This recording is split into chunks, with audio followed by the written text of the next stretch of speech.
first, I just want to say thank you for having this conversation, and thank you for just what a fantastic partner you've been over these 10 years plus. So amazing, so much fun.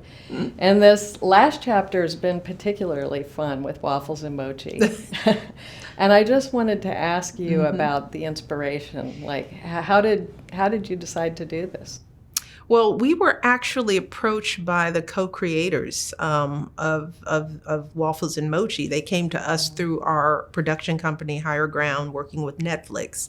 And the minute I saw the concept of puppets and food adventure, I thought, well, this speaks directly to all the things that I've been working for and with through PHA for the last decade or so. It just all made sense. The notion of, going into people's homes with their kids and finding ways to have fun exploring foods and teaching kids how to cook and bringing families together around food. I mean, it's all a part of what we need to do to, have better nutrition in the homes and better education around food nutrition. But at the same time, we were in the middle of a pandemic, and we know that this pandemic has not affected families equally. And we are seeing the effects of the food inequity in this country, where families are going hungry because they're out of work, they don't have access to the food that they need because it's not anywhere within walking distance. So we thought, well, if we're really going to have this kind of conversation in people's homes, we've got to make sure that every family can participate. So we had to start thinking about using this platform to raise awareness and to bring some solutions to this problem. And that's when we thought about the Pass the Love campaign and partnering with PHA. It was just a natural sort of next step in the work that we're doing. And I'm grateful to PHA for always being willing and able to step up to these interesting challenges and ideas and opportunities that we have to work with Netflix and Waffles and Mochi. So it's just been a natural next step in the work that we're doing to make sure that families out there who are hungry and don't have access to food get the support that they need and can participate in this platform, Waffles and Mochi, with their children in a way that makes sense and it's affordable and teaches nutrition as well. Yeah. Well, we're definitely going to dive into some of that. And one of the things I love about the show is just kids going on their own adventure. And one of the things I remember is, gosh, just how hard it was sometimes to get my kids to try something new, like a mushroom or a tomato, even a tomato. You've shared that, you were a picky eater as a child, and I'm just wondering, when did that change and why did it change? I think I was like most children. We have to remember that, we come to this earth, we're born to this into this earth with limited taste buds. It takes us time for those things to develop. And we have to remember that it takes a level of patience to let a infant grow up into a child, into an adult, where they, are more open to different foods. And I was no different. I only like peanut butter and jelly for breakfast for most of my life, I think, until I went away to college. And the same is true for my kids. There's a reason why kids only like certain textures and flavors, and they'll only eat white food. I mean, there are some protective, issues that are at stake for kids and trying new foods. The one thing that I just tried to remember with my kids, and I saw with my mom, is that you got to be patient and just give them some time to mature and develop.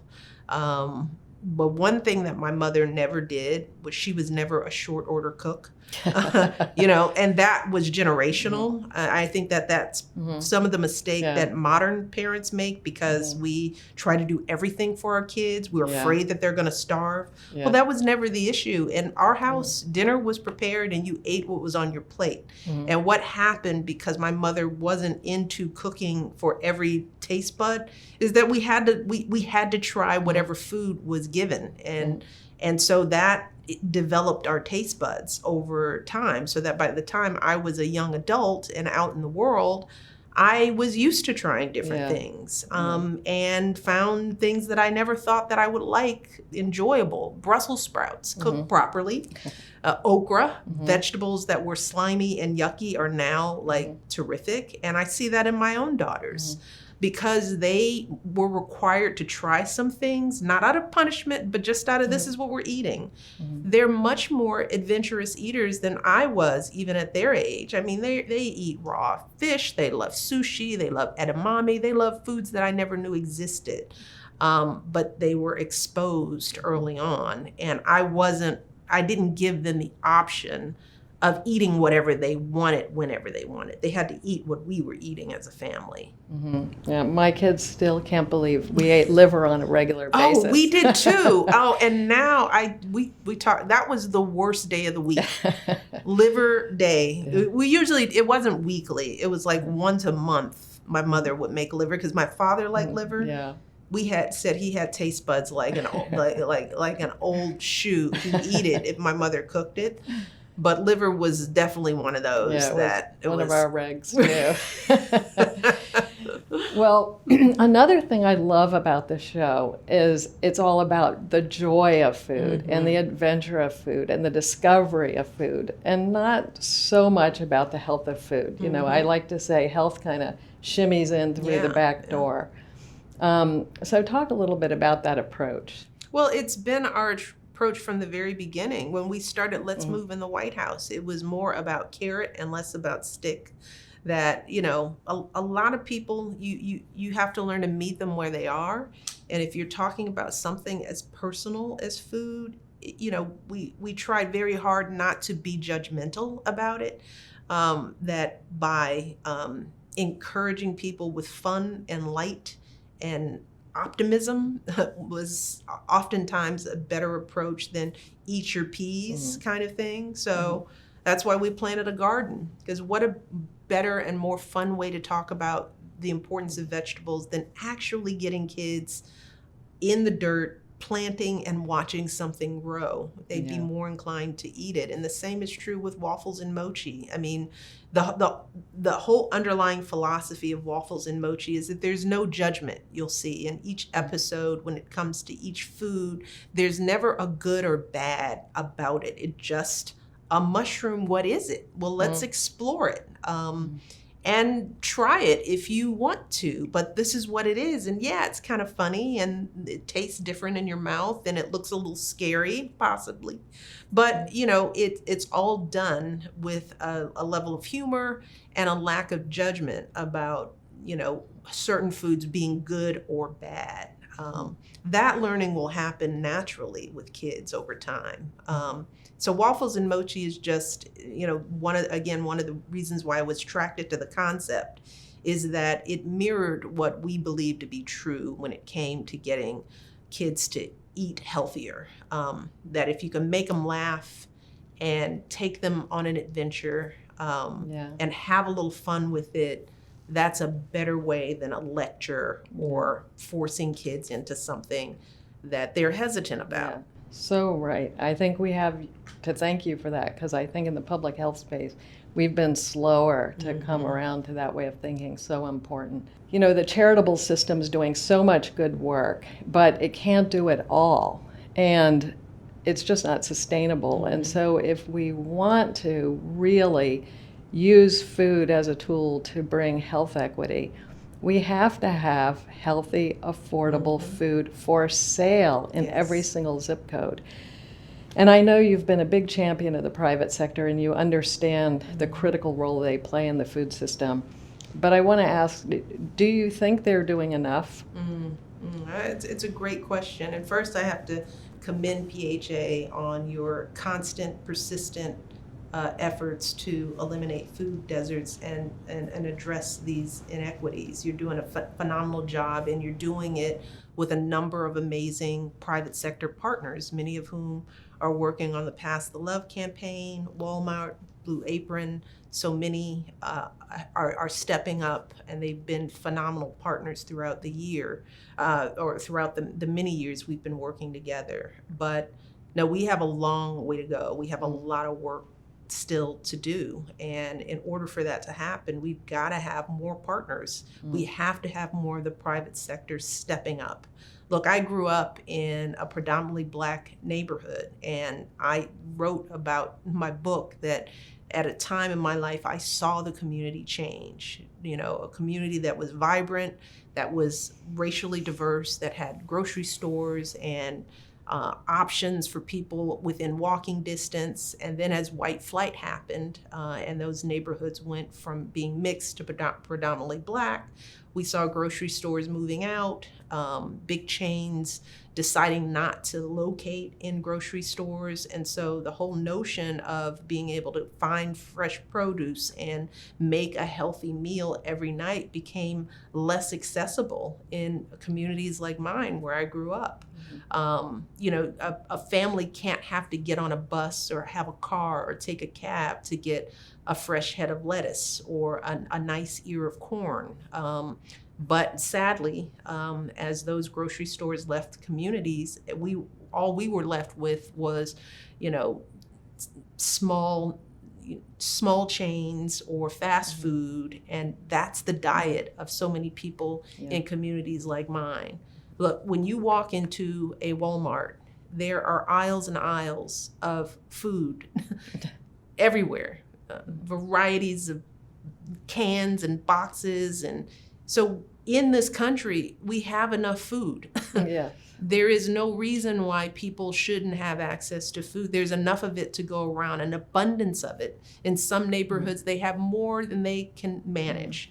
So in order for us to make that shift, we've got to have partners in the private sector, food retailers, food manufacturers who are thinking creatively about ways to get all of that food to more of the families that need it. There has to be a way to do this. We live in a society where cars are driving without drivers. Packages are being delivered without people. I know that if the private sector really put its head together and thought through how to take this abundance of food and get it into the hands of more families in this country, that we could do it. But we've got to keep putting pressure on them. We've got to keep encouraging the partners who are here at the summit to reach out to their competitors, even to the people in their networks, and to urge them to step up and find a solution. Because in the end, as I always say, look, a grocery store is only a grocery store if it has customers. And if the customers aren't healthy and they're dying off early, you know, that's your customer base, if you want to be as crass as that. You know, I think the private sector has an invested interest in making sure it has a healthy consumer base on which to build. And we won't do that if people are dying early because of obesity and diabetes and health issues that are avoidable and preventable with good prevention, good nutrition, good access to health care, all of it. So yes, we need our private sector partners to step up and do even more, because we can't do it alone. Nope. PHA, we can, you know, have all the wonderful campaigns in the world and raise awareness, but we've got to reach the people who have access to the food and who are in the business of bringing it into our communities, and we need them to work hand in hand with us to solve this problem in this country. Absolutely. And as you say, if we continue to tolerate this, it's a choice. If we continue to have a two-tiered food system, it's a choice society's making. And one of the reasons we're collecting the data that we are through Pass the Love about how do these meals compare in taste and price to fast food is because that's going to be the competition. We see a future where these meals could be for sale at the same price as fast casual. Absolutely. And this is a doable thing. We know what to do. It's not like carbon sequestration. Turning maybe to a lighter subject, and I'm tempted because I could go off on that for a while, so I'm reining myself in here a bit.